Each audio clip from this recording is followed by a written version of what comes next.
Salut tout le monde! Bon, ben, je vais vous donner mon opinion sur le Ubisoft Forward. Bon, on s'entend que cette année pour Ubisoft, c'est soit que ça passait ou ça cassait. Parce qu'on s'entend que ça allait pas très bien pour la compagnie ces dernières années. Ça allait pas bien. Ils ont même essayé de se faire racheter par des investisseurs ou une autre compagnie ou d'autres compagnies. Puis il y a personne qui a vraiment voulu d'eux autres, à un moment donné. Fait que cette année, il fallait qu'ils mettent vraiment le paquet. Bon, mais ils ont commencé la conférence avec Just Dance 2024. Ils ont annoncé aussi des événements, un événement de compétition de Just Dance 2024. Un espèce de e-sport olympique, de série olympique, on pourrait dire ça comme ça. L'événement a lieu, je pense, à partir du 23 juin, je pense, pour les finales ou les semi-finales. Après, Just Dance, par exemple, soit dit en passant, c'est le jeu de danse qui cartonne toujours autant chez Ubisoft. C'est une des franchises chez Ubisoft qui cartonne. C'est juste que les dernières fois, disons quand le Just Dance 2023 est sorti l'année passée avec les lapins crétins, Mario et les lapins crétins de Spark of Hope, Ubisoft n'est pas rentré dans son objectif de vente. C'est dommage parce que Just Dance c'est quand même un très bon jeu de danse. C'est sûr que essayer d'innover dans Just Dance, c'est un peu plus dur de renouveler cette licence-là parce qu'on s'entend, c'est un jeu de danse. Mais quand même. Après ça, ils ont enchaîné avec Avatar Frontier of Pandora, qui va être un espèce d'open world. Ben, pas une espèce, un open world. Il y a eu une petite entrevue avec James Cameron. Ça va être un first-person shooter. Puis on va pouvoir tout faire quasiment dans ce jeu-là. On va pouvoir cueillir, ramasser des objets. On va pouvoir ce qu'on appelle fabriquer de l'équipement, ces affaires-là, ou crafter l'équipement si vous préférez. Puis on va pouvoir aussi améliorer nos habiletés. L'affaire que j'ai moins aimé, c'est que les vidéos, j'ai pas trouvé que les trailers qu'ils nous ont montrés ou les previews qu'ils nous ont montrés étaient au top côté résolution. J'ai trouvé que ça faisait dur un petit peu de ce côté-là. C'est comme. Avec la technologie qu'Ubisoft dispose aujourd'hui, je pense qu'il aurait été capable de faire mieux que ça pour montrer des previews de Avatar puis de ce côté. Le gameplay, par exemple, le graphique du gameplay, ça, j'ai pas un mot à dire. C'est sûr que côté graphique, ça sera pas non plus ça sera pas des graphiques d'Unreal Engine 5, ça, on s'entend. Parce que je pense qu'Ubisoft, si j'avais entendu ça, j'avais quelqu'un qui a travaillé pour lui. Ils avaient le moteur 3D aussi, ce qu'on appelle un moteur 3D maison, là, qui avait été conçu par eux autres. Fait que c'est sûr qu'on n'arrivera pas avec Unreal Engine 5, ça c'est sûr. Mais j'ai trouvé que les vidéos des fois qui montraient, pas de gameplay, là, mais des vidéos, euh, des fois c'était pixelisé, des fois où l'image devenait floue. À un moment donné, j'ai été obligé d'aller vérifier ici, dans YouTube, pour savoir si. Parce que des fois, YouTube a tendance à baisser la résolution automatiquement. Mais non, non, le vidéo, je l'ai uploadé, il est en 720p. Je l'ai pas mis en 1080, je l'ai mis en 720. Je trouvais que c'était suffisant. Ouais, de ce côté-là. Mais, tu sais, en tout cas, j'ai pas checké en 1080 si ça faisait la même chose ou si c'était plus beau, mais en tout cas, ça m'a pas impressionné. Mais sur Internet, il y a beaucoup de monde qui disent qu'ils n'ont pas été impressionnés par les images. Ils trouvaient que les images n'étaient pas à la hauteur du jeu qu'est-ce que Ubisoft avait annoncé. En tout cas, on verra. Ce jeu-là, il est annoncé pour le 7 décembre 2023. Un jeu qui est annoncé cette année. Just Dance 2024, mais ça. Il va sûrement sortir aussi cet automne. Généralement, il sort pas mal là-dessus. Bon, ils ont finalement annoncé un Prince of Persia. Ça, c'est un très bon move. Parce que on s'entend que Ubisoft, en 2018, il avait annoncé Prince of Persia Sand of Time Remaster. Et ça n'a pas eu lieu. Le projet a été cancellé. Et pourtant, Prince of Persia Sand of Time sur PlayStation 2, parce que moi j'ai joué sur PlayStation 2, pour moi c'est un des meilleurs Prince of Persia ever. J'ai trouvé ça très plate quand j'ai appris la mauvaise nouvelle. Que le jeu, je me rappelle même plus si c'était en 2018 qu'il l'avait annoncé, mais ça faisait un bout qu'il l'avait annoncé. Moi je l'avais déjà précommandé, blablabla. Pour me faire dire que finalement on le cancelle. Là, ils ont annoncé un nouveau Prince of Persia. Bon, ça sera pas un Prince of Persia en 3D, ça va être un Prince of Persia en ancienne. Un platformer. Moi, le premier Prince of Persia, je pense qu'il est sorti, en 88, 89. C'était un platformer.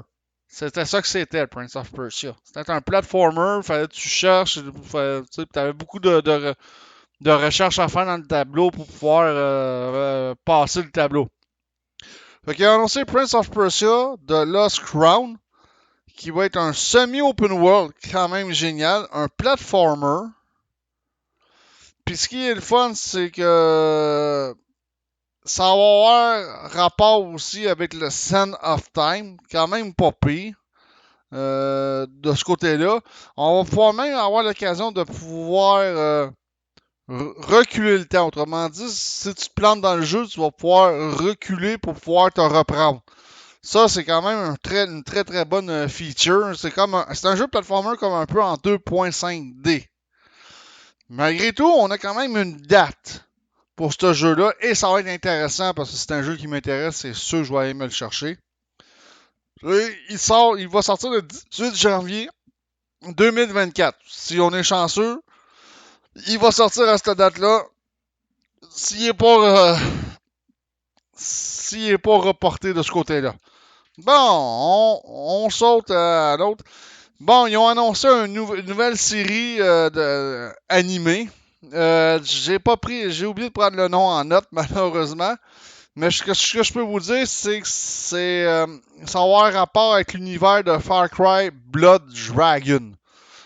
Ubisoft, il avait sorti, ça fait des années que le jeu est sorti, Far Cry Blood Dragon. Il avait sorti ça un peu quelques temps après Far Cry 3. C'est un excellent Far Cry. L'univers est complètement différent, je vous le dis. Mais c'est un excellent jeu. C'est un des meilleurs Far Cry que j'ai jamais joué. Même s'il y en a qui ne le considèrent pas comme un vrai Far Cry. Mais moi, je vais vous dire une affaire. Far Cry Primal, je ne le considère pas comme un vrai Far Cry parce qu'il se passe vraiment rien dans ce jeu-là non plus, à part d'aller chasser le mammouth et ainsi de suite. Il n'y a pas grand-chose où se faire dévorer par un tigre aux dents de sable. Fait que Far Cry Primal, moi personnellement, je ne le considère pas comme un vrai Far Cry. Fait que, regarde, c'est mon opinion, le monde en France ce qu'ils voudront. Fait que c'est ça. Mais par exemple, le problème, c'est que ça va sortir sur Netflix seulement. Ça, je suis un peu déçu. J'aurais aimé ça qu'il sorte peut-être sur Amazon Prime, parce que moi je suis abonné à Amazon Prime, puis ça commence à coûter cher de s'abonner à ces plateformes-là. Tu t'abonnes à une plateforme, à deux, trois plateformes, mais finalement ça te coûte 50$ au bout du mois. Juste pour ces plateformes-là, ça commence à coûter cher. C'est fou comment que l'offre de ce côté-là est tellement fragmentée. Cette série-là est supposée de sortir cet automne de cette année. Mais on n'a pas vraiment de date quand cet automne. Euh, bon, ouais, ça c'est un groupe ça, que j'ai sur Discord, là, puis ils sont fatigants. Ah ouais, eux autres là, sont vraiment fatigants. Bon, on parle aussi de Tom Clancy, Division Resurgence, ou Résurgence, si vous préférez. Bon, ça c'est un jeu qui sort sur Android puis iOS cet cet automne. Bon, on sait pas quand. Je m'attends à ce soit peut-être aussi un jeu gratuit, ça j'aime moins ça. Bon, le fameux Skull and Bones. On sait que Skull and Bones a été annoncé en 2018, puis ça a été vraiment long, fastidieux, et ainsi de suite, et on n'a toujours pas de date quand est-ce que le jeu va sortir, malheureusement. Mais on sait que le jeu est en développement. Il va y avoir une bêta test, je pense que c'est du 25 au 28 août, mais je ne suis pas certain à 100% de ce que j'avance de ce côté-là. Si jamais c'est pas le bon, si jamais mon information que je viens de donner est erronée, dans la description de la vidéo, je vais rajouter la bonne date si jamais c'est erroné de ce côté-là. Mais toujours pas de date pour Skull and Bones. C'est vraiment, mais vraiment désolant quand même. Là. T'sais, après toutes ces années, là, le jeu va sortir, il va avoir quasiment 10 ans déjà. Hein. Vraiment, je pense que Ubisoft, ils sont bien ambitieux d'après moi. Ils en prennent bien plus que si d'après moi ils sont capables d'en livrer. Ils ont annoncé le jeu Anno 1800. Lui, il sort le 15 juin de cette année. Fait que, ben, là, on est le 13 aujourd'hui. Fait qu'on va dire dans 2 jours. Finalement, ils ont annoncé pour bientôt le premier DLC de Mario et les Lapins Crétins, Spark of Hope. Ce que j'ai vraiment, mais vraiment aimé, c'est que Raymond va faire un retour. Parce que c'est ce qu'on voit dans les vidéos qui nous montrent. On voit Raymond. Euh, c'est, Raymond, c'est une série de jeux que ça fait longtemps que ça existe. Ça existe depuis la PlayStation 1. Même moi le premier Raymond que j'ai joué, c'est sur PC. Il y a très longtemps. C'était un platformer, genre qu'on pourrait comparer ça à un platformer comme Super Mario World à l'époque, où bon, vous voyez le genre. C'était vraiment une série d'excellents jeux. Mais Rayman a fait l'apparition dans les 2 premiers opus de Rayman et les Lapins Crétins, puis finalement les Lapins Crétins ont comme pris la vedette du jeu à la longue parce que le monde se sont mis à plus apprécier les Lapins Crétins que d'apprécier le personnage Rayman. Fait que Ubisoft avait décidé doter doter le personnage Raymond des lapins crétins pour faire des jeux juste avec les lapins crétins. Mais je vais vous recommander, par exemple, deux opus des jeux Raymond.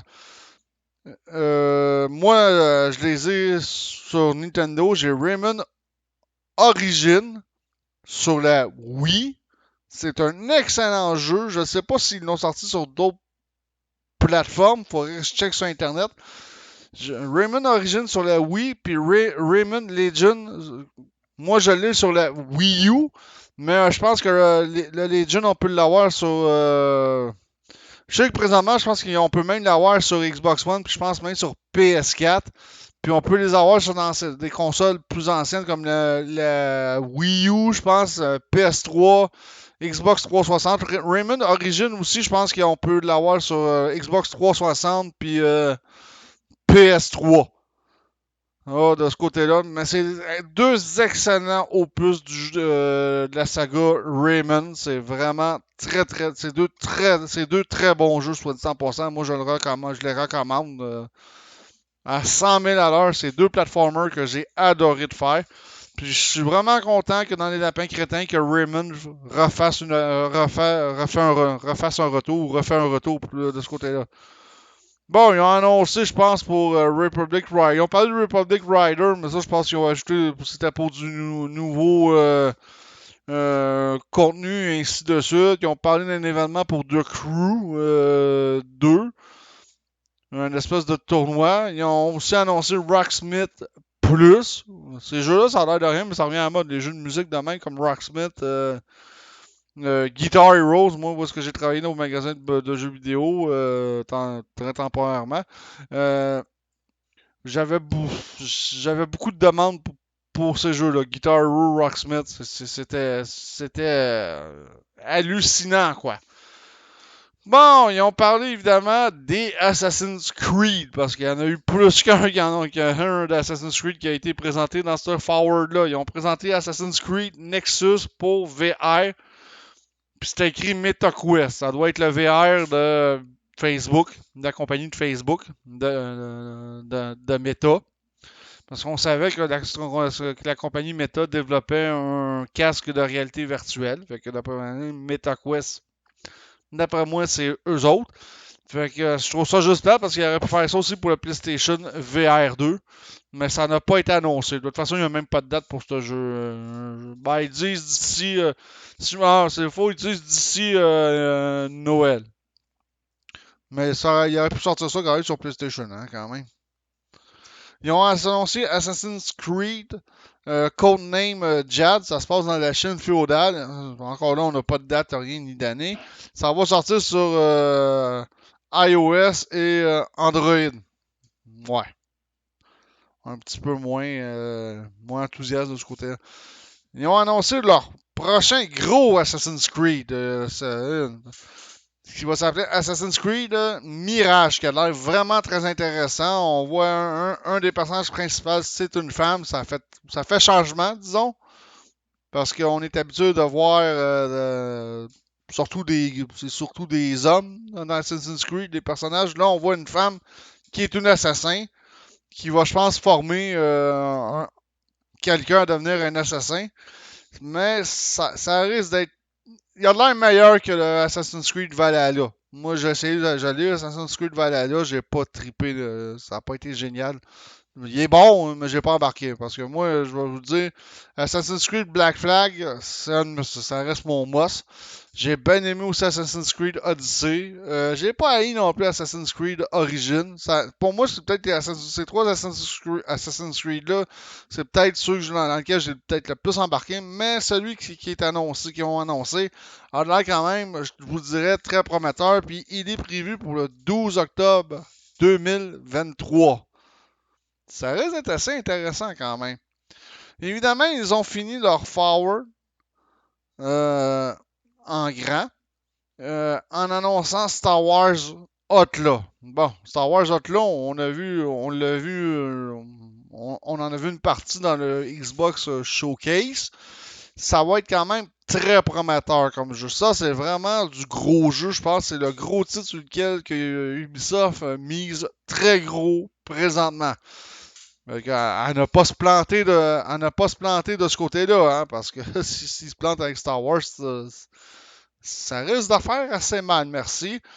Mais ça va être intéressant, ça va être un jeu d'action. Ce que j'ai aimé aussi, c'est que le personnage principal, un petit animal, hein, on peut donner des ordres au petit animal comme va chercher telle arme qui traîne par terre, puis il va la chercher, il te la ramène, puis tu te ramasses avec une arme meilleure que ton petit pistolet. Il peut aller chercher aussi divers objets. On va pouvoir aussi jouer comme un peu comme Fallout. Si vous connaissez la série Fallout, pas Fallout 76, on parle Fallout 4, Fallout 3, là, Fallout New Vegas. Tu sais, quand on est pour attaquer le monde, là, on pouvait comme attaquer comme au ralenti, hein, en choisissant des points précis où est-ce qu'on voulait tirer. Mais il va y avoir un peu de ça dans ce Star Wars, dans ce nouvel opus de Star Wars. J'ai trouvé ça quand même assez intéressant. Évidemment, on va pouvoir se battre aussi en véhicule, comme en speed bike, en speeder bike, on va pouvoir se battre. On va pouvoir tirer sur des méchants en speeder bike. Ça va être quand même ça risque d'être quand même très intéressant. Malgré que j'ai bien aimé Star Wars Fallen Order, puis Fallen Order 2. Mais on s'entend que depuis ces deux derniers jeux-là, il n'y a pas eu grand-chose de côté Star Wars, parce qu'on s'entend que EA a fait pas mal de merdier avec aussi la licence Star Wars Battlefront 1, Battlefront 2 avec les loot box qu'on appelait, là, les loot box qu'on t'achetais et tu savais pas ce que tu allais avoir d'avance. C'était complètement du hasard. Ils sont quand même assez plantés de ce côté-là. Fait qu'on va souhaiter que Ubisoft se plante pas avec Star Wars Outlaw. On va se le souhaiter là, très très fort. Bon, pour finir, ce que j'ai été déçu du Forward, on n'a toujours pas de nouvelles de Beyond Good and Evil 2. Ce jeu-là a été annoncé genre en 2008 ou 2009 dans ces eaux-là en tout premier lieu. Après ça, on a eu des nouvelles, je pense que c'était en 2000, dans les alentours de 2015 ou 2017 dans ces eaux-là. Les dernières nouvelles qu'on a eues de Beyond Good à niveau 2. Depuis ce temps-là, plus rien. Hein? Les informations qu'on a, c'est que le jeu il est toujours en développement, mais Ubisoft nous aurait pu nous donner quand même certaines nouvelles pour Beyond Good et Evil 2. C'est un Beyond Good et Evil 1, si vous avez jamais joué à ça, je vous conseille d'aller l'acheter. C'est un jeu qu'on peut avoir sur des consoles rétro vraiment pas chères. Sur PlayStation 2, je pense qu'ils sont là pour 20$. Ou vous pouvez l'acheter sur Xbox, qui ont refait le jeu en HD. En HD, façon de parler. Les graphiques ont été upscalés, mais sur le Microsoft Store, sur le Xbox Store, on peut avoir aussi Beyond Good à niveau 1. Sur PlayStation, peut-être, probablement, mais moins sûr de ce côté-là. Puis c'est un excellent jeu. Puis ça fait très longtemps. Tu sais, j'ai fini ce jeu-là, ça fait longtemps que j'ai fait le tour. Puis ça fait très longtemps qu'on attend la suite de ce jeu-là. Puis on n'a toujours pas de nouvelles.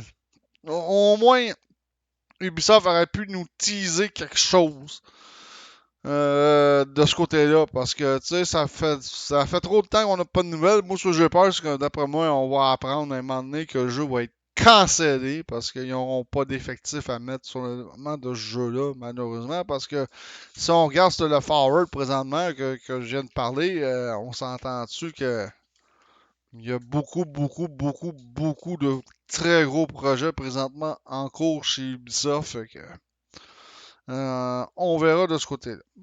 Bon, ben j'espère que ça vous a plu comme opinion. Fait que là-dessus, je vous dis ciao tout le monde, à la prochaine.